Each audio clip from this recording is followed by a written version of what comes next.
তাকুল্লাহ হাক্কা তুকাতিহি ওয়ালা তামুতুন্না ইল্লা ওয়া আনতুম মুসলিমুন।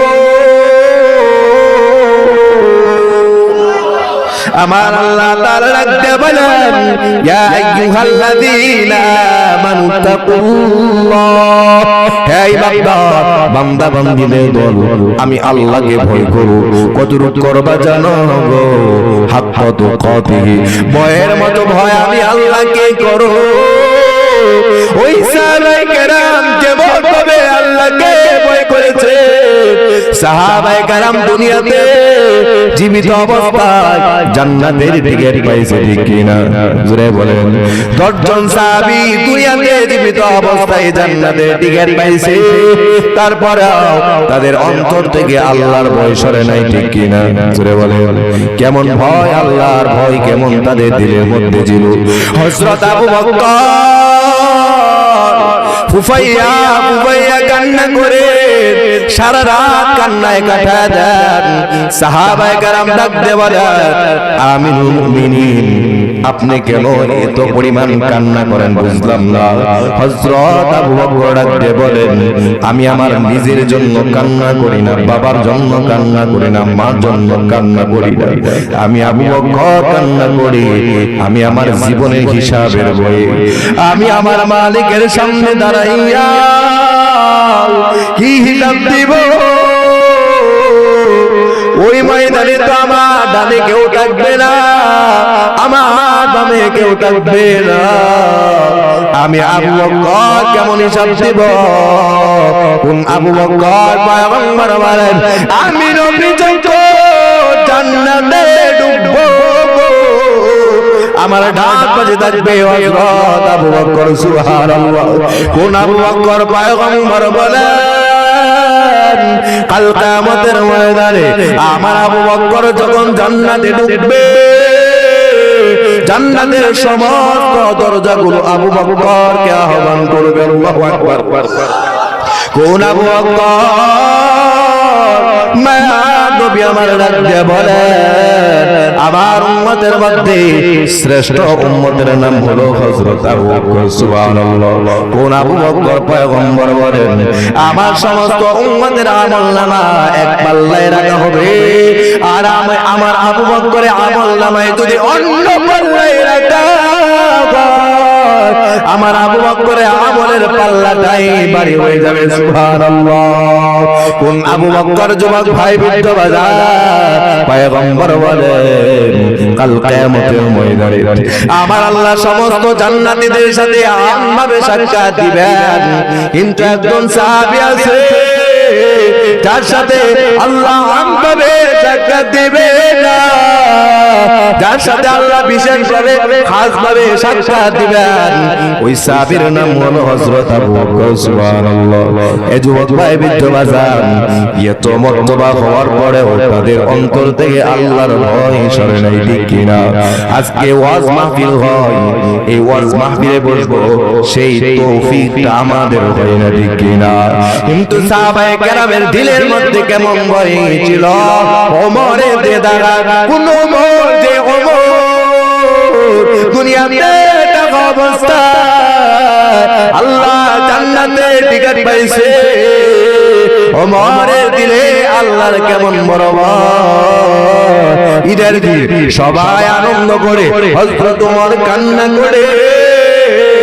সাহাবায়ে কেরাম ডাক দিয়ে বলেন আমিরুল মুমিনিন, আজকে ঈদের দিন সবাই আনন্দ করতেছেন, আপনি কেন কান্না করতেছেন? হযরত ওমর ডাক দিয়ে বলেন আমি একবার রোজা রাখলাম, একবার তারাবির নামাজ পড়লাম, আমি ওমরের নামাজ রোজা কবুল হইছে কিনা কোনো টেনশন। আল্লাহু আকবার বলেন। কাল কিয়ামতের ময়দানে সমস্ত মানুষ যদি জান্নাতে চলে যায়, একজন মানুষ যদি জাহান্নামে চলে যায়, ওই মানুষটা যদি আমি ওমর হয়ে যায় কি হাল হবে? আল্লাহু আকবার বলেন।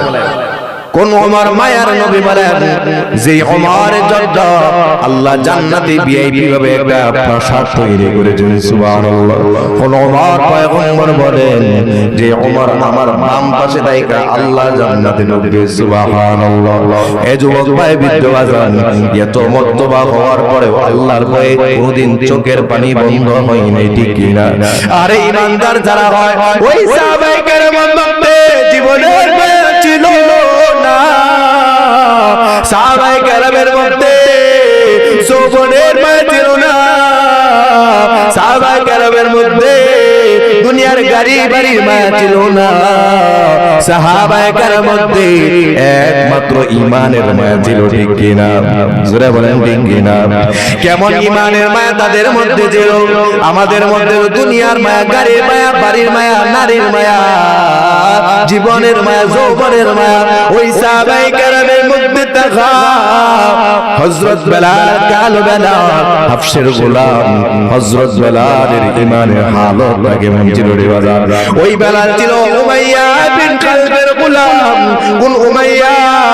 যেই উমাইয়া ছিল ইসলামের দুশমন, যেই উমাইয়া ছিল নবীর দুশমন, আল্লাহর দুশমন, যেই উমাইয়া ছিল কোরআনের দুশমন। ওই উমাইয়ার গোলাম হযরত বেলাল। উমাইয়ার গোলাম হওয়ার পর বেলালের জবান দিয়ে যখন আমার আল্লাহকে ডাকে, উমাইয়া ডাক দিয়া বলেন, ও বেলাল শুনো, মুহাম্মাদের রবের জিকির আওয়াজ বন্ধ করে দাও, মুহাম্মাদের ধর্ম বাদ দিয়ে দাও। বেলাল ডাক দিয়া বলেন, উমাইয়া শুনো, আমি বেলালের জীবন চলে যাবে, আমি বেলালের যৌবন চলে যাবে, আমি বেলাল আমার রবের জিকিরের আওয়াজ বন্ধ করব, আল্লাহু আকবার। আমি আমার রবের ধর্ম বাদ দিতে পারবো না। আমি বেলালের মধ্যে জীবনের কোনো মায়া না, আমি বেলালের মধ্যে যৌবনের কোনো মায়া না, আমি বেলালের মধ্যে আছে শুধু ঈমানের মায়া, ঈমানের মায়া। আল্লাহু আকবার। এই কথা বলার পর বেলালের হাতের মধ্যে রশি পরায়া, বেলালের পায়ের মধ্যে রশি লাগাইয়া, বেলালের গলায় রশি লাগাইয়া মক্কার উত্তপ্ত বালু শুয়ায়া বেলালকে টানে আর মারে। বেলালের জবান নিয়া মাওলা পাকের জিকির হয়, মাওলা পাকের জিকির। আল্লাহু আকবার বলেন। বেলাল আমার আল্লাহকে ডাকে। এক পর্যায়ে উমাইয়া বেলালের জিহ্বার মধ্যে পাথর লাগছে, বেলালের জিহ্বায় পেরেক মারছে, তারপরেও বেলালের শরীরটা নড়ে কেমন জানি কথা কয়, হে উমাইয়া শুনো, আমি বেলালের হাত বাঁধতে পারো, আমি বেলালের পা বাঁধতে পারো, আমি বেলালের জবান বন্ধ করতে পারো, কিন্তু আমি বেলালের ঈমানের আওয়াজ বন্ধ করতে পারবো না। আল্লাহু আকবার বলেন। আমি বেলাল ঈমান আওয়াজ বন্ধ করতে পারবো না, কারণ আমি বেলাল জীবনের ভয় করি না, যৌবনের মায়া করি না, আমি বেলাল শুধু ঈমানের মায়া করি। সুবহানাল্লাহ। আর আমি বেলাল আমার রবের জিকির করতে মজা পাই। সুবহানাল্লাহ। আর মুমিন যে হই, যে তো দুনিয়ার কোনো কিছুর মজা পাই না, তার কলবের মজা কি দিয়া পাই? আল্লাহ তাআলা বলেন, আলা বিযিকিরিল্লাহি তাতমাইন্নুল কুলুব। আমার আল্লাহ তাআলা রাখতে বলেন, মুমিন যখন আল্লাহর নামের জিকির করে তখন মুমিনের কলবের মধ্যে আল্লাহ মজা লাগায় দেয়। সুবহানাল্লাহ। তখন মুমিন মরণকে ভয় করে না, মুমিন চিন্তা করে জীবন দিতে আল্লাহ মরণ দিবে, আল্লাহ আমার মরণ দিতে আল্লাহর জন্য হয়। ওই মরণটা কেমন হয় আল্লাহ তাআলা ভিন্ন জায়গায় ডাক দিয়ে জানায় দেয়। যারা আল্লাহর জন্য মরে, আল্লাহর জন্য কুরবান হয়, তাদের মরণের হালতটা কেমন হয়? আল্লাহ তাআলা বলেন, ওয়ালা তাকুলু লিমান ইউকতালু ফি সাবিলিল্লাহি আমওয়াত বাল আহইয়াউ ওয়ালাকিন লা তাশউরুন।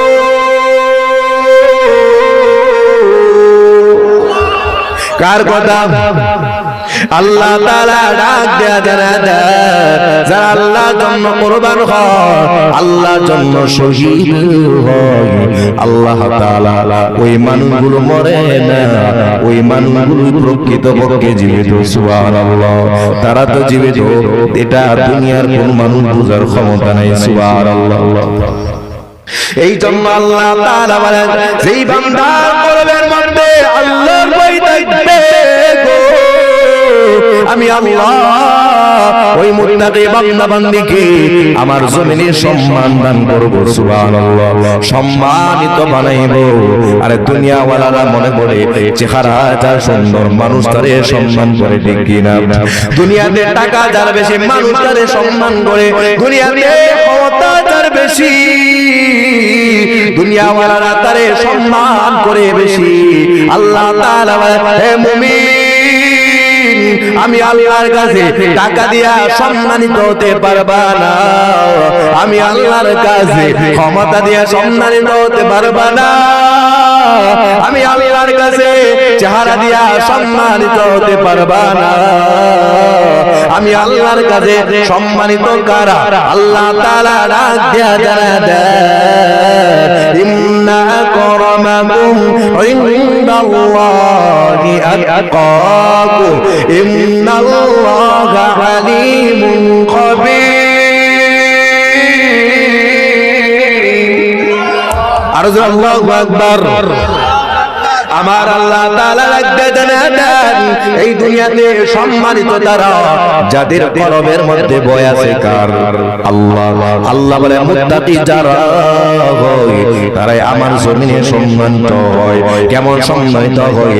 বেলালের দিকে তাকাইলেই বোঝা যায়, ঠিক কি না? বেলালের চেহারাটা ছিল কালো, বেলালে বংশের পরিচয় নাই, চেহারার কোনো সুন্দর তো না। এই বেলালের সম্মান মাওলা কেমন বাড়াইছে।